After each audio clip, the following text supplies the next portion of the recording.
Salut à tous, c'est votre pharmacien le docteur Eyetemo Miguel et bienvenue sur ma chaîne. Dans cette vidéo, nous allons parler d'une pathologie qui affecte beaucoup de personnes et j'ai dernièrement une connaissance qui m'a fait part de ce problème qu'elle a rencontré et m'a demandé quels médicaments elle pouvait prendre. Donc, c'est une pathologie qui affecte beaucoup de personnes dans le monde et on l'appelle généralement le pied d'athlète. Bien, nous allons voir dans cette vidéo c'est quoi le pied d'athlète. Pourquoi est-ce que ça s'appelle pied d'athlète? Est-ce que ça concerne uniquement les athlètes? Et nous allons aussi voir quelles sont les causes, d'où est-ce que ça vient, qu'est-ce qui peut être à l'origine du pied d'athlète, quelles sont les principales stratégies thérapeutiques qui sont disponibles sur le marché et aussi quelles sont les mesures que vous pouvez adopter pour pouvoir prévenir le pied d'athlète. Donc, nous allons terminer la vidéo avec 10 astuces, 10 secrets que vous pouvez mettre en œuvre pour vous mettre à l'abri du pied d'athlète définitivement.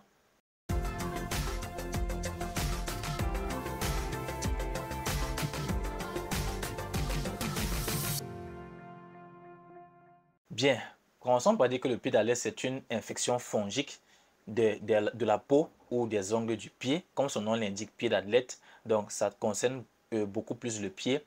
Et il faut savoir que parmi les microbes, parmi les agents qui causent les maladies infectieuses, on a les bactéries, on a les virus, on a les champignons, on a les parasites.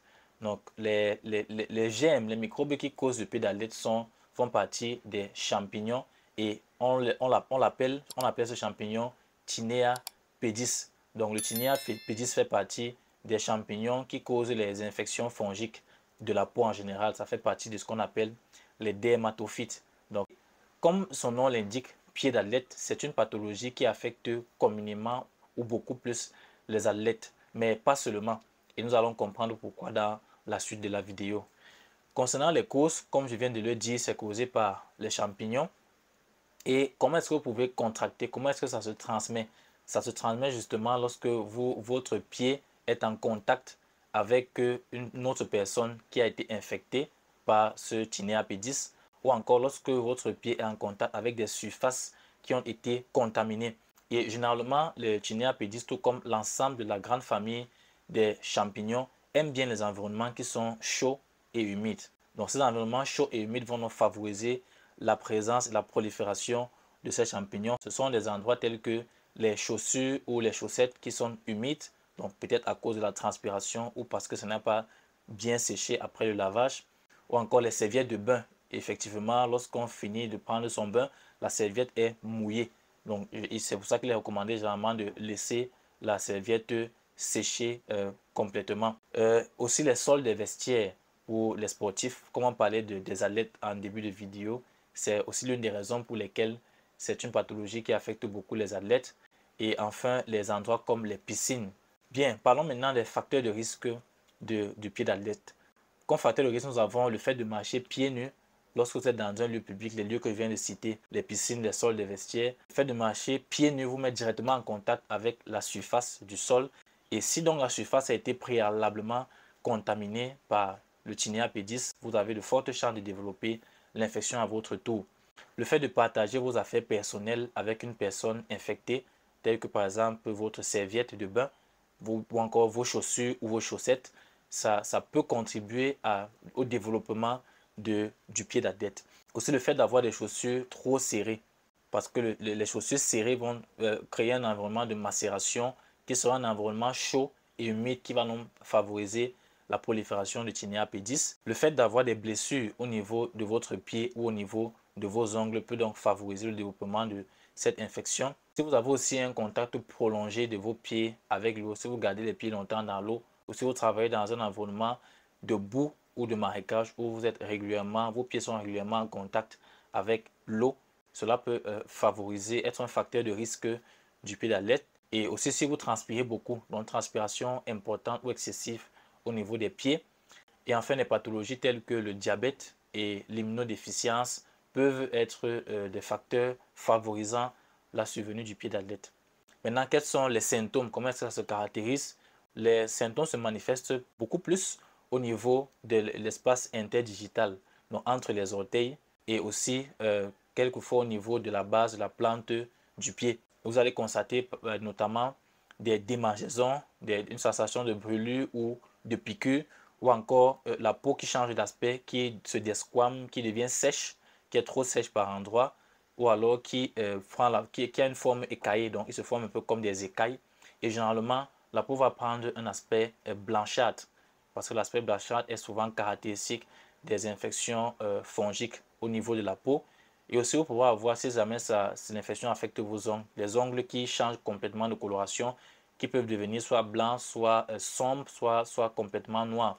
Ou alors des ongles qui se détachent facilement, qui se détachent même de la base de l'endroit où c'est censé se trouver. Donc voilà un peu les symptômes du pied d'athlète. Comme traitement, il y a 3 grandes familles de médicaments que vous pourrez utiliser, que votre pharmacien pourra vous conseiller. Il y a les antifongiques, il y a les antibiotiques et il y a certains anti-inflammatoires. Les antifongiques, c'est naturel parce que, comme je l'ai dit en début de vidéo, le pied d'athlète est une infection fongique, donc causée par des champignons. Il faudra donc donner des médicaments qui vont s'attaquer à la prolifération, à la multiplication de ces champignons-là.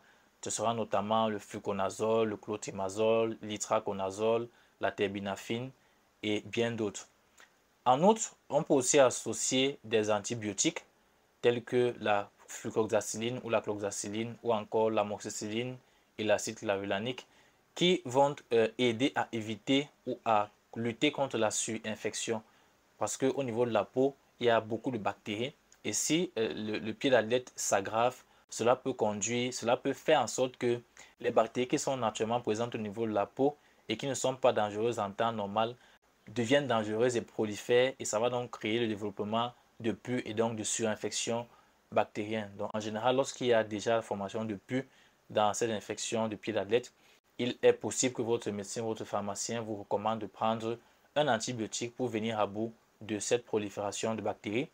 Et enfin, on peut aussi vous associer un anti-inflammatoire, généralement les corticoïdes comme la butaméthasone, la dexaméthasone, qui vont donc contribuer à réduire l'inflammation, à réduire la douleur, la gêne qui peut être associée à l'infection de pied d'athlète.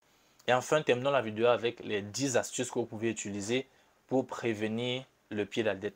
La première astuce, c'est de laver vos pieds chaque jour de manière régulière, de laver soigneusement et convenablement vos pieds avec si possible de l'eau un peu chaude et du savon et de vous assurer de bien sécher les pieds après. Parce que comme on a vu, si vous lavez vos pieds et que vous ne séchez pas suffisamment, l'eau qui va rester en contact avec vos orteils, avec vos ongles, avec la plante de votre pied peut être un milieu favorable et propice au développement de ces champignons.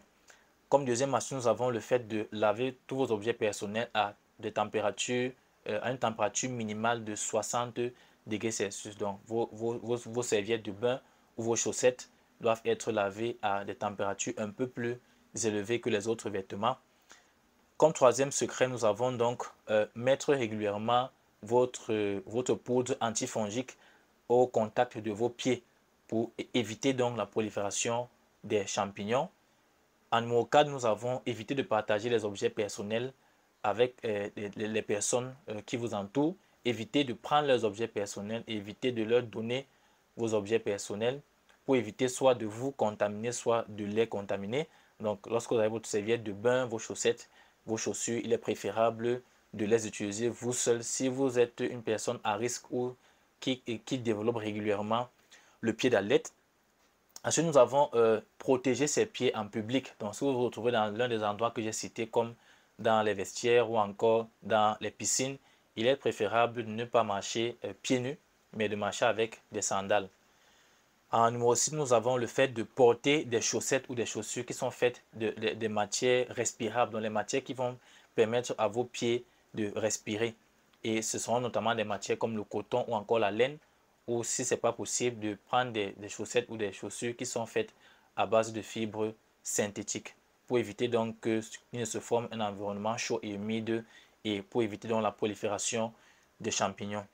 En numéro 7, nous avons le fait de changer régulièrement vos chaussettes. Si jamais vous êtes une personne qui souffre de transpiration excessive au niveau de vos pieds, donc dès que vous sentez que les pieds sont un peu trop mouillés, changez vos chaussettes, si possible même, changez votre chaussure. En numéro 8, nous avons le fait donc de laisser respirer vos pieds pour éviter donc la macération. Et surtout lorsque vous êtes à la maison, pas dans les lieux publics, lorsque vous êtes à la maison Vous pouvez donc sans gêne, sans souci, marcher pieds nus.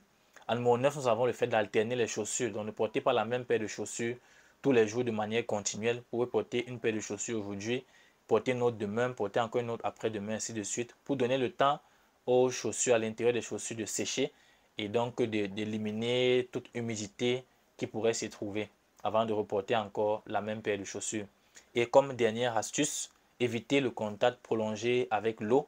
Bon, si vous êtes trop fan de bain de pied, ou alors si vous exercez un métier ou une profession qui vous pousse à avoir des pieds trop au contact, régulièrement au contact de l'eau, il serait important pour vous d'éviter d'avoir trop de bains de pied, donc de rester trop au contact de l'eau, ou encore de porter des bottes appropriées qui vont faire en sorte que lorsque vous exercez votre métier, votre profession, vos pieds ne seront pas en contact direct avec l'eau.